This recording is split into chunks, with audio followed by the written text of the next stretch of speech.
ನೂತನ ಸರ್ಕಾರ ರಚನೆ ಆದಾಗಿನಿಂದ ಏನೋ ಗೃಹ ಸಚಿವರಂತ ಪ್ರಿಯಾಂಕ್ ಖರ್ಗೆ ಅವರು ಪದೇ ಪದೇ RSS ವಿಚಾರವಾಗಿ ಏನೋ ಮಾತಾಡ್ತಾ ಇದ್ದಾರೆ. ಏನೋ ಮೋಹನ್ ಭಾಗವತ್ ಅವರಿಗೆ ಪತ್ರ ಬರೆದಿದ್ರು. ಇತ್ತೀಚೆಗೆ ಏನು RSS ನೋಂದಣಿಗೆ ನಾನು ಹಣವನ್ನು ಕೂಡ ನೀಡಲು ರೆಡಿ ಇದ್ದೀನಿ ಅಂತ ಹೇಳ್ತಾ ಇದ್ದಾರೆ. ಒಂದು ರೀತಿ ರಾಜ್ಯ ಅಷ್ಟೇ ಅಲ್ಲದೆ ದೇಶಾದ್ಯಂತ ಈ ವಿಷಯ ಚರ್ಚೆ ಆಗ್ತಿದೆ. ಈ ಬಗ್ಗೆ ಮಾತಾಡಲಿಕ್ಕೆ ನಮ್ಮ ಜೊತೆ ಚಿತ್ತಾಪುರದ BJP ಮುಖಂಡರಾದ ಮಣಿಕಂಠ ರಾಠೋಡ್ ಇದ್ದಾರೆ. ಅವ್ರನ್ನೇ ಮಾತಾಡ್ಸೋಣ.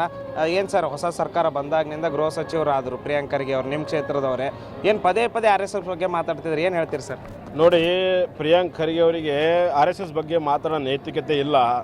ಮೊದಲು ಅವರಿಗೆ ನಮ್ಮ ಕಲಬುರಗಿಯಲ್ಲಿ SP ಆಫೀಸ್ ಪಕ್ಕದಲ್ಲಿರುವ ಪೀಪಲ್ಸ್ ಎಜುಕೇಷನ್ ಸೊಸೈಟಿಯ ಏನು ಆಫೀಸ್ ಮಾಡಿದ್ದಾರೆ, ಆ ಆಫೀಸನ್ನ ದಾಖಲಾತಿ ರಿಲೀಸ್ ಮಾಡೋಕ್ಕೆ ಹೇಳಿ.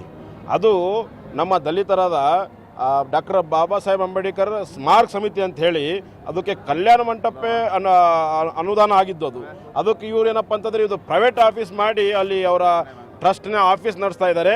ಫಸ್ಟು ಅದನ್ನು ಕ್ಲಿಯಾರಿಟಿ ಹೇಳಕ್ಕೆ ಕೊಡಿ, ನಂತರ RSS ಬಗ್ಗೆ ಮಾತಾಡೋ ಒಂದು ನೈತಿಕತೆ ಉಳಿಸ್ಕೊ ಅಂತ ಹೇಳಿ.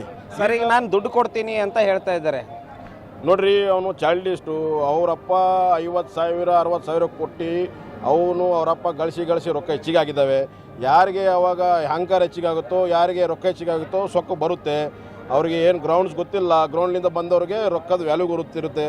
ದುನಿಯಾದ ರೊಕ್ಕ ಇದ್ದಾವೆ, ಇಷ್ಟ ಬಂದಂಗೆ ರೊಕ್ಕ ಕೊಡ್ತೀನಿ ಅಂತ ಹೇಳ್ತಾನೆ. ರೊಕ್ಕ ಹೆಚ್ಚಿಗಾಗಿ ಅವನಿಗೆ ಅಲ್ಲ, ಪದೇ ಪದೇ ಅಭಿವೃದ್ಧಿ ವಿಚಾರಗಳ ಚರ್ಚೆ ಆಗ್ತಾ ಇಲ್ಲ, ಆದರೆ RSS ವಿಚಾರನೇ ಹೆಚ್ಚು ಚರ್ಚೆ ಆಗ್ತಿದೆ. ಅವ್ರು ಗೃಹ ಸಚಿವರಾದಾಗ ಚೈಲ್ಡ್ ಲಿಸ್ಟ್ ಅವ್ನು ಬುದ್ಧಿ ಇಲ್ಲ. ಏನು ಇಂಟೆನ್ಷನ್ ಇರ್ಬೋದು ಅಂತ ಪದೇ ಪದೇ ಹೇಳಕ್ಕೆ? ಇಂಟೆನ್ಷನ್ ಏನಿಲ್ಲ ಅವನಿಗೆ. PR ಆಗಬೇಕು, ನಾನು ಸೋಷಿಯಲ್ ಮೀಡಿಯಾದಲ್ಲಿ ಬಂದು ಹೀರೋ ಆಗ್ಬೇಕಂತೇಳಿ ಭಾಳ ಪ್ರಯತ್ನ ಮಾಡ್ತಾನೆ. ಚೈಲ್ಡ್ ಲಿಸ್ಟ್ ಅದನ್ನು ಅವನಿಗೆ ಅಷ್ಟು ಬುದ್ಧಿ ಇಲ್ಲ. ಕ್ಲಿಯರ್ ಕಟ್ ಹೇಳಬೇಕಾದ್ರೆ ಪಪ್ಪು ಅವನು. ಇದಿಷ್ಟು ಮಣಿಕಂಠ ರಾಠೋಡ್ ಅವರ ಮಾತಾಗಿತ್ತು.